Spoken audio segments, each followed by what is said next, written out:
अस्सलाम वालेकुम, क्या हाल चाल है कि नहीं ठीक होंगे। आज हम स्टार्ट करेंगे इक्विलिब्रियम। इक्विलिब्रियम वाला क्वेश्चन लॉन्ग क्वेश्चन के लिहाज से मोस्ट इंपॉर्टेंट लॉन्ग क्वेश्चन है। आज इसमें हम हेडिंग्स बनाएंगे, ये नोट्स बने हुए हैं, आप ये भी कर सकते हैं। हेडिंग्स आपने बुक पे बनानी है, तो आपने बुक को भी अच्छे से देखना है और पहले ये आपने समझ लेना है। इक्विलिब्रियम का मतलब होता है इक्वल यानी बैलेंस्ड। डेफिनेशन पढ़ते हैं इक्विलिब्रियम की। A body is said to be in equilibrium if it has no acceleration. Physics की ज़बान में ज़रा, फिजिक्स की लैंग्वेज में ज़रा डेफिनेशन देखो। A body is said to be in equilibrium if it has no acceleration, यानी कोई फोर्स नहीं है तो इसका मतलब है कोई एक्सलेशन नहीं है, तो इसका मतलब है बॉडी इक्विलिब्रियम में है। इक्विलिब्रियम की दो टाइप्स हैं, एक है स्टैटिक और एक है डायनामिक इक्विलिब्रियम। स्टैटिक का नाम से ही मतलब है स्टॉप, बिल्कुल रेस्ट, रुकी हुई, और डायनामिक का मतलब है मूव होती हुई। तो पहले पढ़ते हैं कि स्टैटिक इक्विलिब्रियम क्या चीज़ है। इसकी पहले डेफिनेशन देखो। A body is in static equilibrium if is at rest. कोई बॉडी स्टैटिक इक्विलिब्रियम में है तो इसका मतलब है वो रेस्ट में है।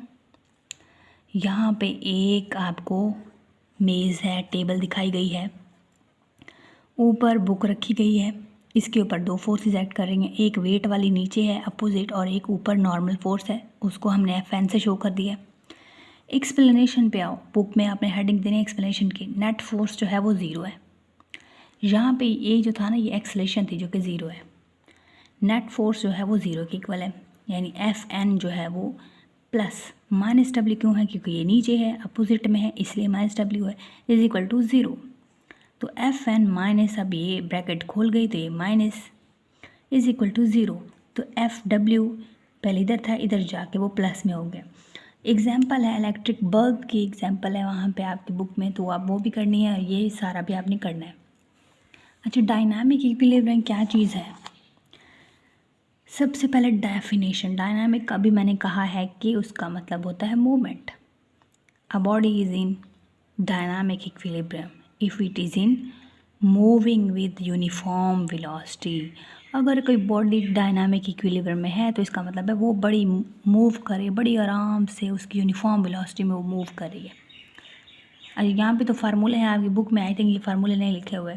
तो एक्सलेशन जो होती है वो आपको पता है कि किसके इक्वल है, VF माइनस VI के ओवर T के। VF माइनस VI तो V और ओवर T, तो यहाँ पे ये कैलकुलेशन है, वहाँ पे नहीं है बुक में, तो ये ऐसे इधर की हुई है।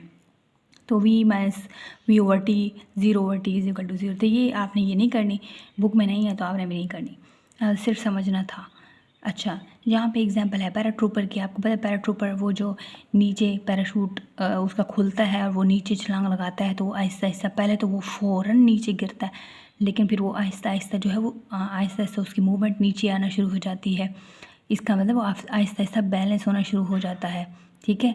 उसकी और उसकी जो हवा वो सारी उसके पैराशूट के अंदर भर जाती है, तो उसका बैलेंस जो है वो मेंटेन होना शुरू हो जाता है, ठीक है। तो पैराट्रूपर जो एग्जांपल थी हमने पीछे देखी थी, वो किस में थी, ये पीछे हमारे टॉपिक्स में। तो पैराट्रूपर की एग्जांपल भी आपके डायनामिक इक्विलिब्रियम की डेफिनेशन में आती है।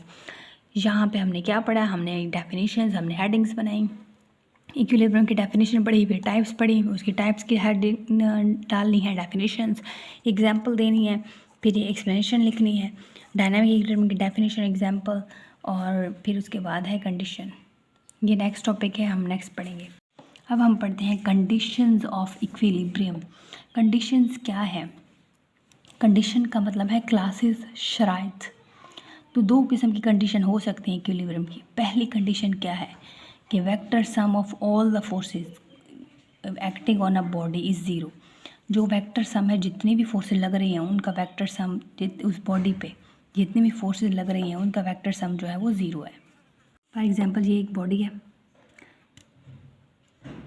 इसके ऊपर दो पॉइंट्स हैं, एक पॉइंट A है एक पॉइंट B है, सेंटर वाला O से शो कर दिया। एक जो पॉइंट A है इसके ऊपर फोर्स एक्ट करेगी F1, दूसरा पॉइंट B है इसके ऊपर फोर्स एक्ट करेगी F2। इनके ऊपर नेट फोर्स जो है वो ज़ीरो है। तो अगर हमने कैलकुलेशन करनी है तो F1, F2, F3 इतनी ही सारी फोर्सेज अगर ऐड कर रही हैं, इसके ऊपर F1 है या F2 है, इसके ऊपर और भी फोर्सेज ऐड करती हैं F2, F3, इतनी सारी फोर्सेज है, तो हम कैसे कैलकुलेट करेंगे। यानी हमने अब डेफिनेशन पढ़ा है कि पहली कंडीशन जो है, कोई भी बॉडी इक्विलिब्रियम में है तो उसकी शर्त पहले ये है कि वो फर्स्ट कंडीशन ये है कि उसके ऊपर जितनी भी फोर्स एक्ट कर रही हैं उनका जो सम है वो ज़ीरो होना चाहिए।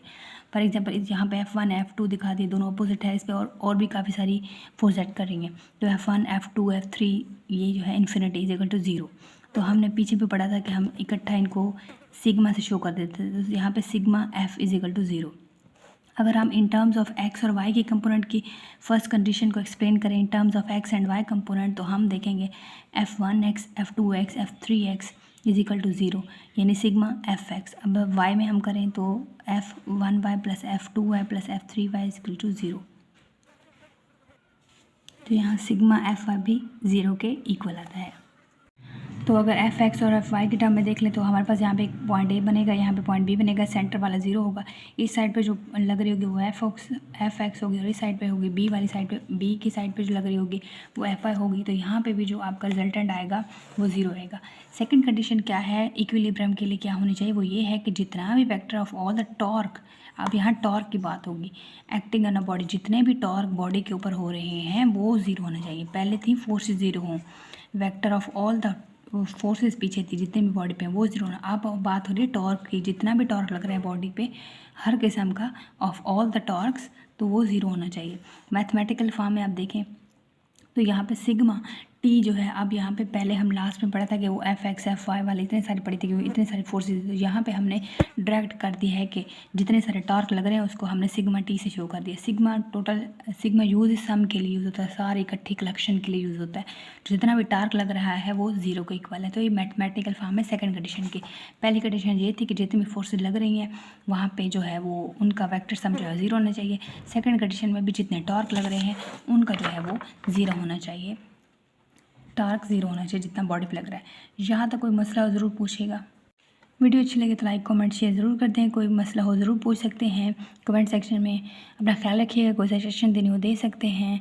Thank you so much. Allah हाफिज़।